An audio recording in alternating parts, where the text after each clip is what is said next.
Hello friends, welcome to my channel Manish Bhai की math. आज हम स्टार्ट करते हैं क्लास 10th के chapter first real number part 2 को।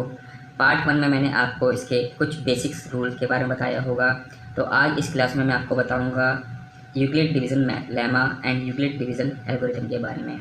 तो आइए सबसे पहले हम स्टार्ट करते हैं यूक्लिड डिवीज़न लेमा। ये लेमा होता क्या है? लिखा हुआ है given positive integers a and b there exist unique integers q and r। तो इसके बारे में बताने से पहले मैं आपको कुछ बताना चाहता हूँ।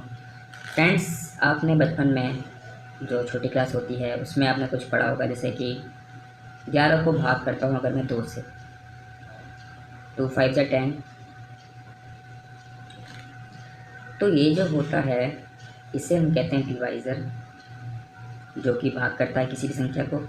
जिसको भाग करता है उसे कहते हैं डिविडेंड, और जिससे भाग किया आता है that is called quotient, and जो मेरा बचता है दैट इज़ कॉल्ड रिमाइंडर। गलत लिखी स्पेलिंग, सॉरी इसके लिए। तो जो बच्चों ने सिखाया था कि एक बार इसको चेक करो कि आपका आंसर बिल्कुल ठीक है, तो हमें टीचर ने बताया था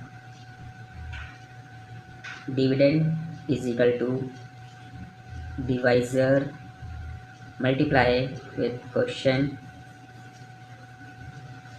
प्लस रिमाइंडर। डिविडेंड मेरा 11 है, डिवीज़र मेरा 2 है, क्वोशिएंट मेरा 5 है एंड रिमाइंडर मेरा 1 है। तो 11 2 5 10 प्लस 1 11 इज इक्वल टू 11, यानी कि मेरा आंसर बिल्कुल ठीक था। तो वही फॉर्मूला सिर्फ इसमें लगाया गया है। तो A B Q plus R. A मेरा डिविडेंड है, बी डिवाइज़र है, क्यू क्वोशिएंट है एंड आर रिमाइंडर है।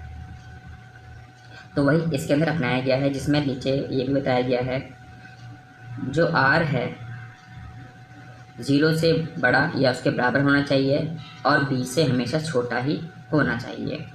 तो ये रूल इसके अंदर अप्लाई होगा, जिसे हम कहते हैं यूक्लिड डिवीज़न लेमा। शॉर्ट में बोलूँ तो EDL। सो ये बड़ा ही इजी होता है EDL, जिसमें सिर्फ हमें इस फॉर्मूले को लेके पूरे क्वेश्चन को सॉल्व करना होता है। इसी को हम उपयोग करेंगे और इसके साथ हम इसको भी लेके चलेंगे, क्योंकि जो R है रिमाइंडर वो हमसे डिवीज़र से छोटा ही होगा, और जो 0 है और जो R है वो 0 से बड़ा या उसके बराबर होगा, जो कि होता है। क्योंकि अगर मैं इसको कुछ डिवाइड करता हूँ तो रिमाइंडर मेरा 1 या 0 आएगा। अगर मैं यहाँ पे सिर्फ 10 होता तो 2 5 या 10 तो मेरा 0 बचता, तो 0 बराबर हो सकता है, लेकिन B से हमेशा छोटा ही होगा, वो उससे बड़ा नहीं होगा।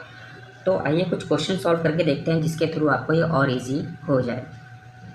जैसे कि आपके चैप्टर में दूसरा क्वेश्चन दिया हुआ है, शो दैट एनी पॉजिटिव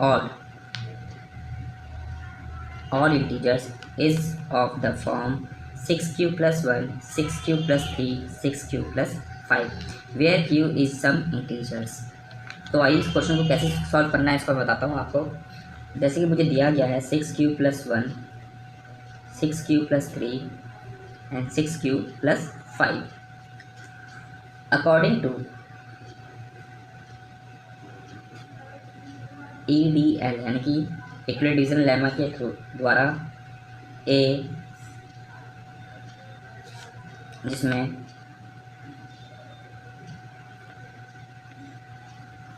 ये मैं करता हूँ।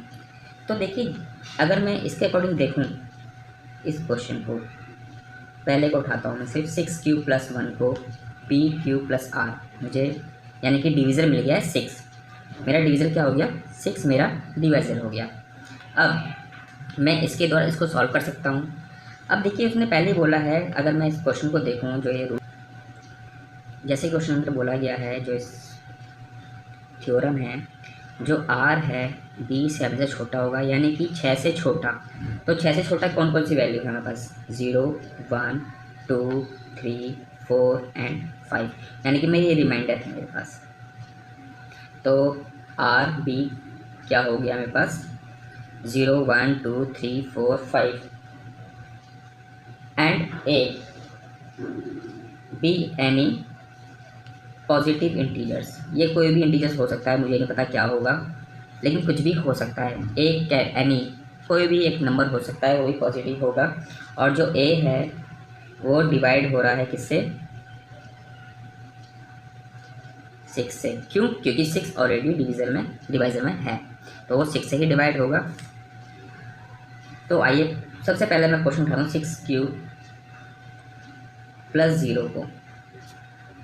अगर मैं यहाँ पे क्यू की वैल्यू कुछ भी रखता हूँ, 1 2 3 4 5, कोई भी एक वैल्यू रखता हूँ, क्यू कोई भी रख सकता हूँ, तो देखिए अगर मैं किसी भी संख्या को 6 से, यानी कि जो इवन इंटीजर्स है उससे मल्टीप्लाई करता हूँ, तो मेरा आंसर हमेशा इवन ही आएगा। और अगर मैं 0 प्लस कर दूंगा तब भी वो इवन ही रहेगा। तो यानी कि जो पहला वाला है वो तो मेरा गलत हो गया, यानी कि ये नहीं है। अब ये इक्वेशन मेरी फर्स्ट हो गई। सेकेंड इक्वेशन में लेता हूँ 6³ + 1। अब क्यू में मैं कोई भी वैल्यू रख दूंगा, 1 रखूँ, 2 रखूँ, 3 रखूँ, सुबह से 3 रखता हूँ, 3 6 18, 18 + 1 19, तो ये मेरा ऑड हो गया, यानी कि ये बिल्कुल ठीक है। ऐसे ही मैं सबको रख लूँगा, 6³ + 2, 6³ + 3, 6³ + 4 एंड 6³ + 5। 5 तक इसलिए क्योंकि मेरा जो सबसे छोटी वैल्यू है 6 से छोटी वो 5 है मेरी, इसलिए मैंने 5 तक रखा है। अब समय में वैल्यू रखूँगा तो जो इवन नंबर है उसमें हमेशा इवन ही आएगा, और जो ऑड है उसमें ऑड आएगा। तो ऐसी मेरी कुछ इक्वेशंस बन जाएंगी, और ये इवन होगा एंड ये ऑड होगा। तो देखिए फ्रेंड्स, ये ऑड है, ये ऑड है और ये ऑड है। जैसे कि क्वेश्चन में बोला था any positive odd integers, odd integers के लिए तो ऑड कितने बार में है, सेकंड इक्वेशन में है, फोर्थ में है एंड सिक्स्थ में है। तो by the equation second, fourth and sixth, it's proof. ये प्रूव होता है कि ये ऑड इंटीजर्स होते हैं। तो यहाँ का क्वेश्चन यहाँ तक ख़त्म हो जाता है। पेपर में आपको ये सबसे पहले अकॉर्डिंग टू EDL हमें ये फॉर्मूला बताना है उसके अंदर कि हमने क्यों रखा हुआ है। R हमारा क्या हो सकता है, क्योंकि 6 से छोटे होने चाहिए, तो 6 से छोटे हमारे पास है 0 1 2 3 4 5 and any any positive integers, एक कोई भी इंटीजर्स हो सकता है। जैसे ही हम निकालेंगे क्यू में हम कोई भी वैल्यू रखेंगे तो कुछ ना कुछ उसकी वैल्यू आएगी ही आएगी, जो मेरा A बनेगा। तो A मेरा आराम से डिवाइड हो रहा है 6 से, तो इसके द्वारा आपको ये सॉल्व कर लेना है। ऐसे ही आपकी किताब में 2-3 क्वेश्चंस और होंगे, उसे आप सॉल्व कीजिए, एग्जाम्पल भी सॉल्व कीजिए। किताब से एग्जाम्पल बहुत आते हैं पेपर के अंदर, तो आप इसे इस तरह से सॉल्व कर सकते हैं। अब मैं आपको बताता हूँ यूक्लिड डिवीज़न एल्गोरिथम के बारे में। एल्गोरिथम जो है उसके द्वारा HCF फाइंड किया जाता है, जो कि एक फॉर्मूला है यूक्लिड का, जिसमें हम लेमा का यूज़ करते हैं। जैसे कि मुझे क्वेश्चन दिया गया है कि बोला है कि फाइंड HCF 6 एंड 225। तो सबसे बड़ी वैल्यू होगा 225 है, सबसे छोटी वैल्यू 6 है। तो 225 मेरा डिविडेंड हो जाएगा, 6 मेरा डिविजन हो जाएगा। तो 6 3 जा 18, 4 बचा 5, 6 7 जा 42, 3 बच गया। अब यहाँ पे कुछ और तो हो सकता कि 6 बड़ा है 3 से, तो अब 6 मेरा डिविडेंड बन जाएगा और 3 मेरा डिवाइजर। तो 3 के पार्ट में 6 आता है 2 बार में, तो मेरा यहीं पे ख़त्म हो गया। जहाँ पे 0 आ गया वहाँ पे वो ख़त्म हो गया। तो लेकिन आपको पेपर में इसके द्वारा नहीं करना है। तो अकॉर्डिंग टू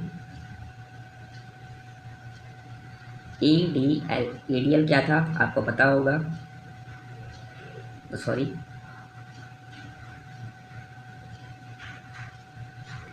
A 225, B मेरा 6 है, क्वेश्चन मेरा क्या था 37, रिमाइंडर मेरे पास क्या था 3 आ गया। तो यहाँ पे ख़त्म हो गया। अब जो डिवीज़र था वो मेरा डिविडेंड बन जाएगा, 3, क्वेश्चन मेरे पास 2 है, 0, यहाँ पे ये 0 आ गया। इट्स मीन जो HCF है वो मेरा 3 है। ये मेरा 1 हो गया और ये मेरा, तो मैंने फाइंड कर लिया HCF 3।